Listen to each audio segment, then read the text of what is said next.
Well, hello, welcome to Let's Get Acquainted with Hillary Gooden. And I'm so glad to be here. This is our early time, my international episode. And my special guest today is coming in from New Zealand. So I'm really excited to talk to her and for our discussion that we're going to have around overcoming procrastination. This is the end of the year. And, it's so much that maybe you've procrastinated on. And it's some things I'm sure that you can get done even before this year is out. And so that's why we're coming to talking about overcoming procrastination. I'm going to go ahead and bring my guest out because, I'm ready to get on with this. Why procrastinate any longer, right? So this is Marissa Davies. Let's welcome her as she comes out. Hello, welcome. Thank you, Hillary. It's a huge privilege to be here with you. And I hope that our conversation will give some people a bit of light on Yes, overcoming a- procrastination. absolutely.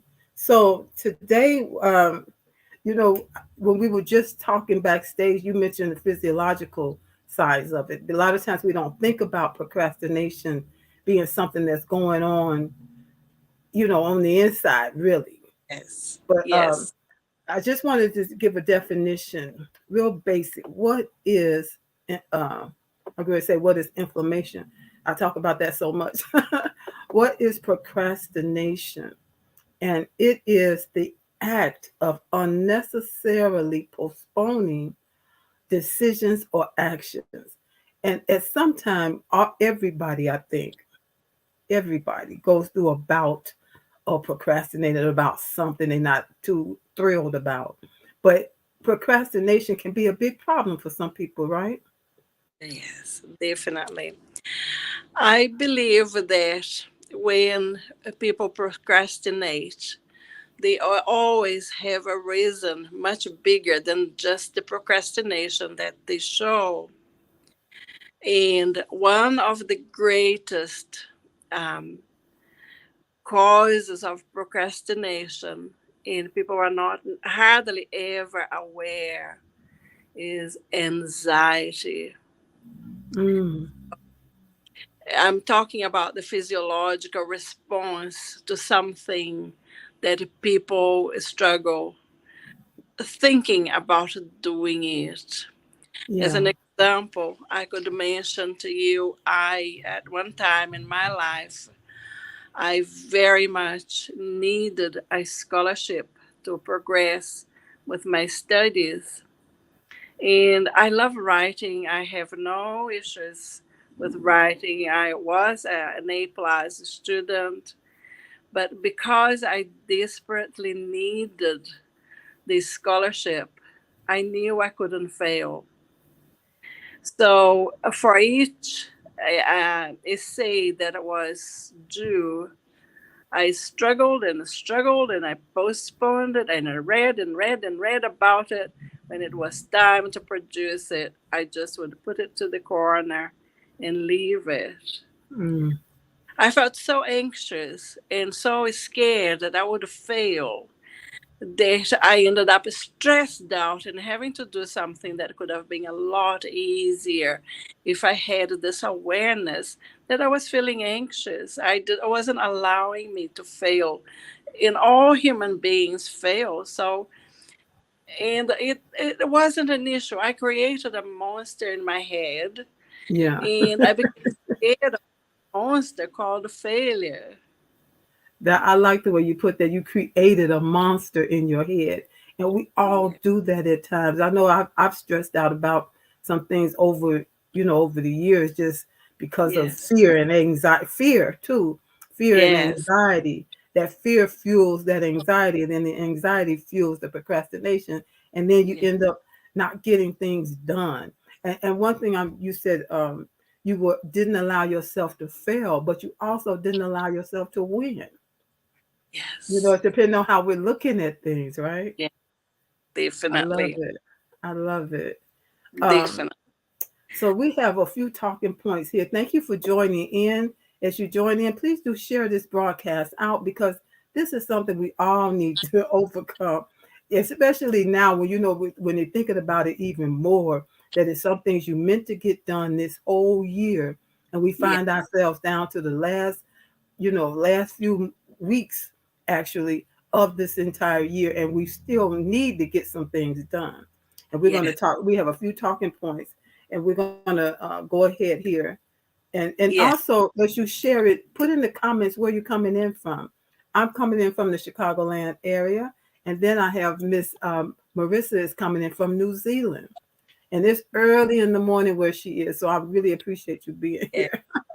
It's a huge privilege to be here and in such an important topic because we Yeah. can look at it from different perspectives. So, I gave you some scientific basis for procrastination, Yes. but we can also look at the spiritual aspect of it. Hmm. Normally, when people believe that they have a calling for whatever it is that they are doing, normally there is no procrastination. Yeah. So Well, if that's people true. believe they, their calling is what they are doing, they don't mind because they know it is a calling and they know it's the best option for them. The fear of failure is usually minimized. There are no concerns. They just go and do it. Yeah. It's so lovely. Yes, and I that's. Hmm. Yeah, I work in the health industry, and I know some nurses who believe their career, their profession is a calling. So sometimes, in face of the most difficult decision about a patient's care, they do not hesitate. They consult with their colleagues. They go and look for the best decision they could make, and they act on it. Yeah. They don't think about themselves. They don't think about failure. They don't think about how good or bad they would look. They just go and do it because it's in their heart the best interests of their patients, and they know that Yeah. time is essential. I love it. I love it. That's a really great point. When you love what you do, then it's not work.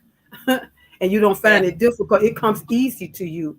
When things feel yeah, difficult, that's when we push back and yeah, we hem and haw and we make all kind of excuses, what amounts yes, to excuses for not doing some yeah, things that you're gonna have to do.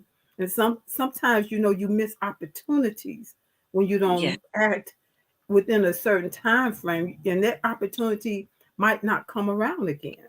So this, it's critical. I wanted to just say here, I'm not sure because on my end it's not showing me. It just says Facebook user, but we have somebody here with us from Chicago. Thank you for being here.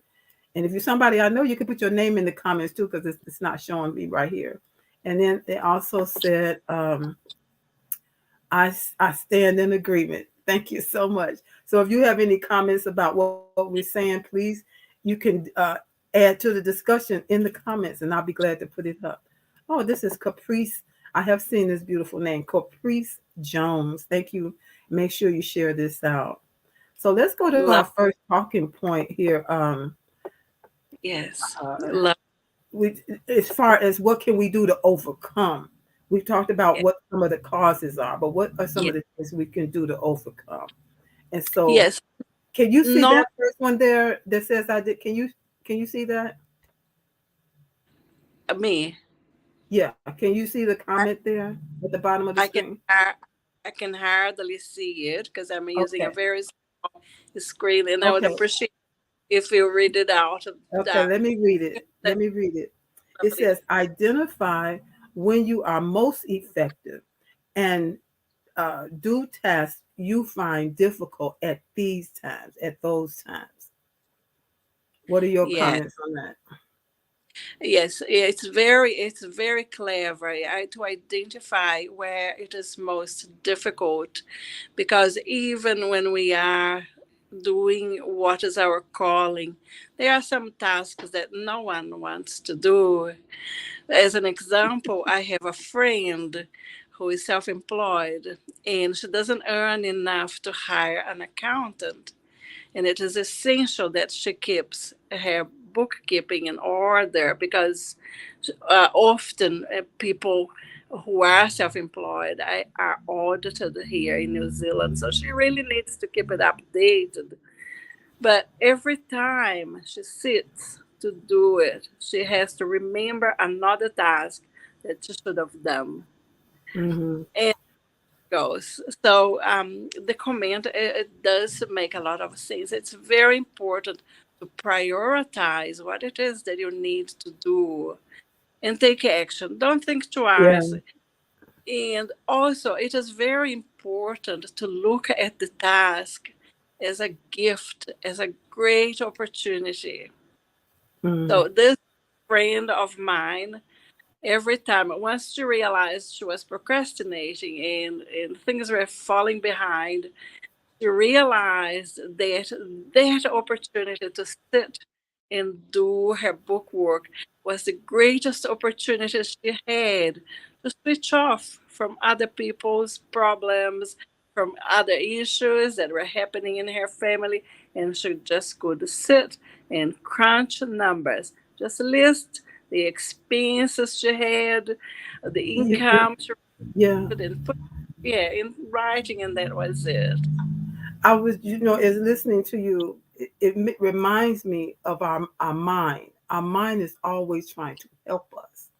And it Yeah. tries to help us by saying to us, you don't like doing this. So you should go do something. You should go do A, B over here versus doing CD that's due Yeah. right now. Because I remember the last time that you were doing this, you really did not like doing this. So let's do something different. So you have to retrain your brain. And that's Yeah. when you say, well, I love that I get to do this. Your Yes. brain gets confused. Like, wait a minute, what? Yeah. I thought you didn't like doing this. But if you're persistent, your brain will say, "Oh, okay," and you Yeah. have that feeling that less resistance within yourself. Yes. As far as doing something, I love that. Let's go to Yeah. number two because we only got so much time, and I know you only have so much time too. So It, number two, let's go to number two is set yourself time bound goals. If you can break something up into chunks of time. I remember reading about a guy. He said he lived his life in 15-minute increments. Every 15 minutes yes.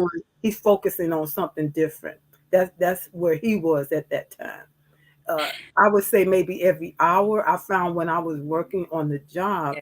every Yeah. hour or so I, I, Yeah. I would feel a shift to put something down if I hadn't finished Yeah. it and do something different, just to keep myself from, um, you know, getting stagnant. Because if you just put it down altogether and say Yeah. it's just too much, you end up not doing what you need to get done, not Yeah. progressing. So yeah, Definitely. balance, breaking stuff down into smaller chunks. Yes, What do you yes, think? it is a great strategy because when we talk about mind, we are talking about the logical mind and the subconscious and unconscious mind. So the logical mind sits inside our heads and tell us how difficult it is to do, how much we dislike it, and what are the other things that we can do. And our Mm-hmm. conscious mind responds in kind in showing exhaustion, lack of concentration, negative emotions, and the subconscious and unconscious mind are actually located in the physical body. Mm-hmm. So our physical body has been conditioned to take these tasks as something really difficult and challenging that we should leave behind because it's not what pleases us. Yeah.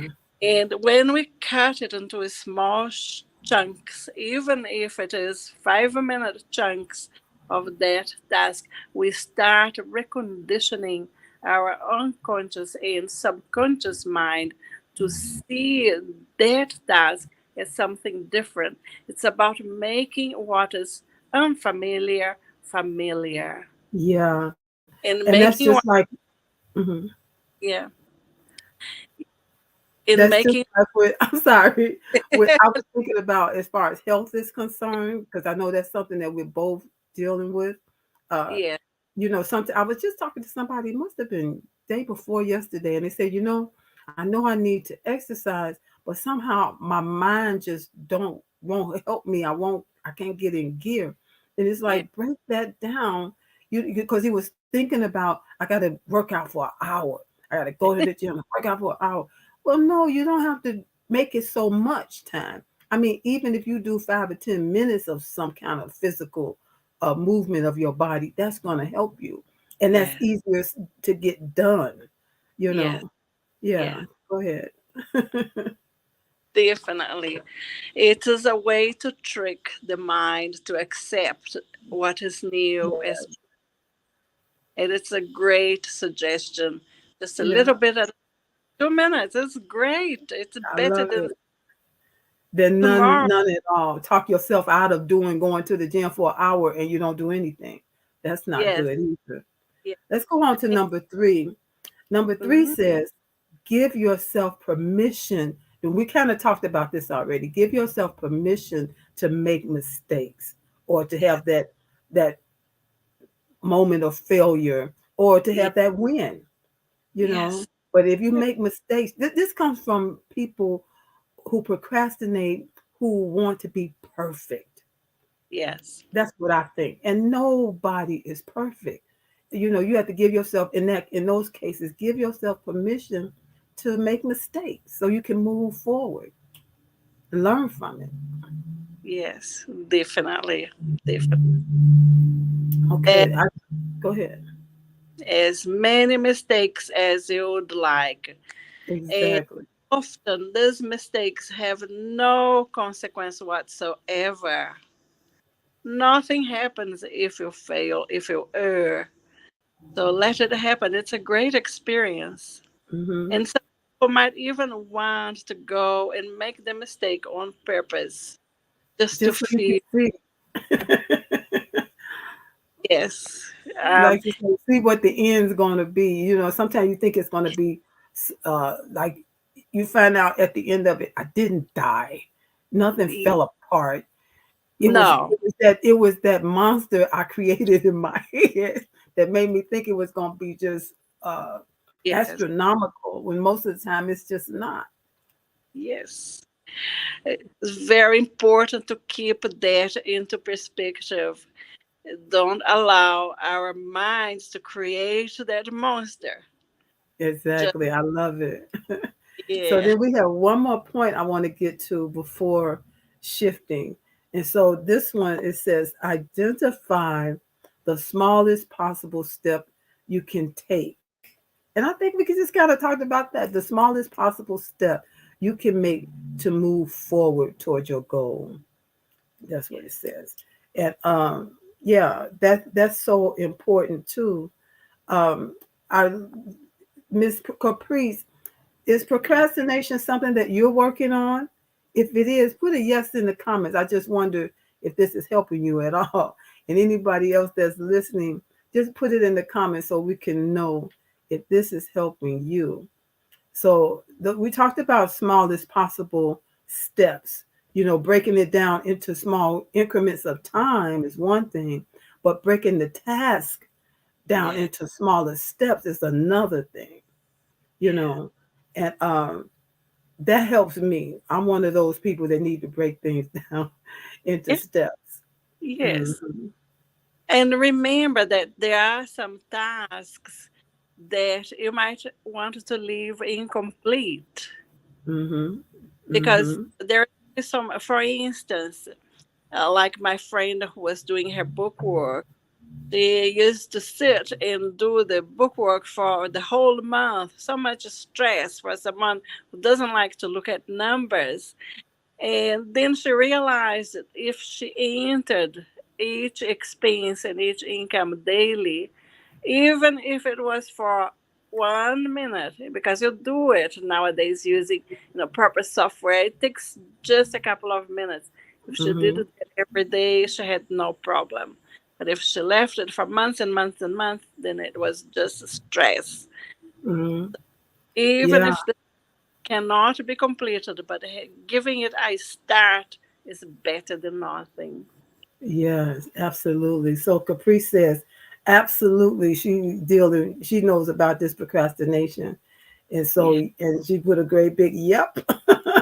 We all need help with this here. And especially, I know this is a time of year when there are certain things like you talking about with your friend and so many hosts of business people, you have to get everything in order by the end of the yeah, year, for yeah, even for doing your taxes for next year. You yes, just need to get things straight. And it can be really stressful. I know, when I was working on the job, it was really stressful to get myself in gear, to get my staff in gear, everybody to get in a mindset, okay, this is it. We got to get this done. And but not stress out so much till you make it, because I want to say this, you can stress out so much until you make more mistakes yes, yeah, than you normally would if you were doing things that were more easy and effortlessly with a free flow, De- and so yeah, it takes time, but we really have to retrain our brain, yeah, our mind. Yes. definitely. And Oh, it is let's see. being here.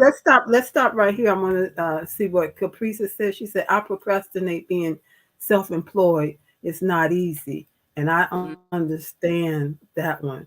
She is a death doula. She said, "I am a death doula," and Oh, that's. I know in the last couple of years she's probably had to do a lot in her yes, business, her line of work. And it said, yes, "I am an inventor, and this yeah, is the monster." The monster. yes, Yes, and so I'm glad that we had this conversation. Thank you for participating, Miss Caprice. We're going to shift gears, and I want to not introduce, but allow you, Marissa, to yes. tell us more about what it is you do as a hypnotherapist, and what and how you got into that. All right. And so before we do that, I'm going to play a quick commercial, and then when we come back, you'll get a chance to do that. Is that all right? It's fine. Thank you. Okay. Let me find it right quick. Here we go.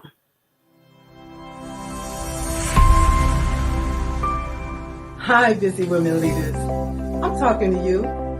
Are you juggling your family, your business, your career, and your health? Afraid that if just one ball drops to the ground, everything could fall apart because everybody's looking at you. You're stressed and overwhelmed. You're looking for answers, for help that's real help, for solutions. I have Vibrant Life Solutions that can help you. I am Hillary Gooden, the Vibrant Life Coach, author, speaker, lymphologist, and pastor. I empower busy women leaders with strategies to reduce stress and anxiety while increasing energy, clarity of mind, better sleep, better health, and vitality. Oh yeah, and boost your immunity. If you're ready for that, you say, I need that in my life right now. Let's connect. You can reach me at www.hillarygooden.com. You can direct message me on Facebook or LinkedIn at Hillary Gooden. Or else if you would like to get on a free 20-minute strategy call, a clarity call, go to bit.ly/Hillary Gooden. That's bit.ly/Hillary Gooden. I absolutely believe you got the power to help your body, help you live a more vibrant life.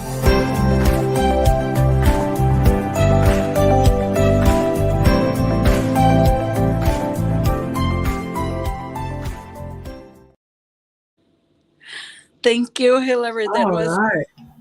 yeah. So I will need to leave in a couple of minutes, and Oh, yeah. So so before you know I, what? So let me let you go ahead and say what you can say in the time that you have.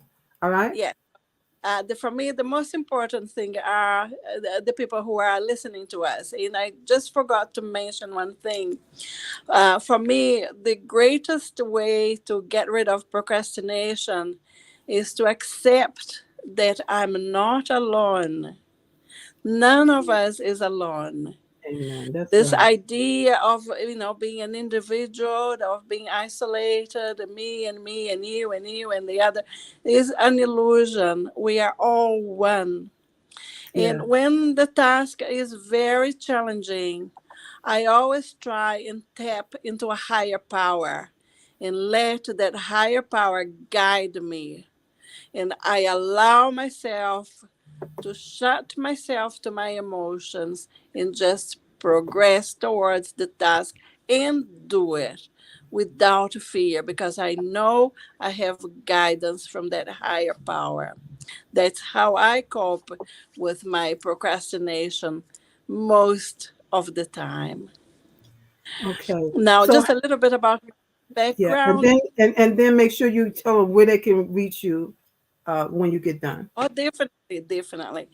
I used to be a psychologist. I worked both as an organizational psychologist and as a clinical psychologist. And I changed, I discovered hypnotherapy, which is a much more effective way to solve problems. So when people come to see me, it's usually a one session. Some people have multiple complex problems, but I have never ever had anybody who stayed with me for more than 2 or 3 months. So it's super fast, super effective, and I encourage people's autonomy. I don't treat people like I am the person who knows, and you are the person who to whom I'm going to impart my knowledge. No, we are on a journey together. I will share my knowledge, and I will learn from you, so that together we can put a plan in place and make use of your subconscious mind to achieve the goals you want to achieve. I enjoy working with weight loss, and this is what I'm doing at the moment. And if you want to know more about me, do visit my website is marissadavies.com. And Marissa has two S's, and Davies is Davies. And I look forward to answering questions in that area. So, Hillary, thank you so much for this opportunity. I do Okay. have to go. Okay. Thank you again for coming on and for taking this time out. Yeah, Because like I said, I know you're busy, and I appreciate it. So I did put in the comments how people can reach out to you, and just have a yes, wonderful rest of your day. And thank again, we'll have to you. do this again another time for sure. Yes, definitely. I wish you great success. I think you're a wonderful light in the world for so many of us who need that information that you share with people. And I look forward to keeping in contact with you, Hillary. You are a wonderful person. I'm so proud to have met Oh, you. thank you so much. Same here. I have enjoyed knowing you, and it's going to, like you say, be more involved. So thank you. Have a good rest of the day, and I appreciate you. Thank you. Bye bye. Bye All the now. best to all of you. Thank you. Bye. You're welcome. Bye All bye. right. Well, this has been a great time. I'm just thankful for her taking the time out because it's being in New Zealand, we're like 18 hours apart. And so, but she really wanted to come on. So I'm glad that she did. And this topic, this theme of overcoming procrastination is something that's needed so we can all do better for ourselves, do better for our health, do better for our life, our business, whatever it is, by overcoming procrastination. I'm on, this will be airing again at 6 p.m. That's my usual time every Thursday at 6 o'clock p.m. Central, and that's 7 p.m. Eastern. Every Thursday, let's get acquainted with Hillary Gooden. If you're interested to be on the show, you can direct message me and we can have a conversation about how we can make that happen. And so, yeah, I'll see you again next week, Thursday, 6 p.m. Central, 7 p.m. Eastern for Let's Get Acquainted. Bye.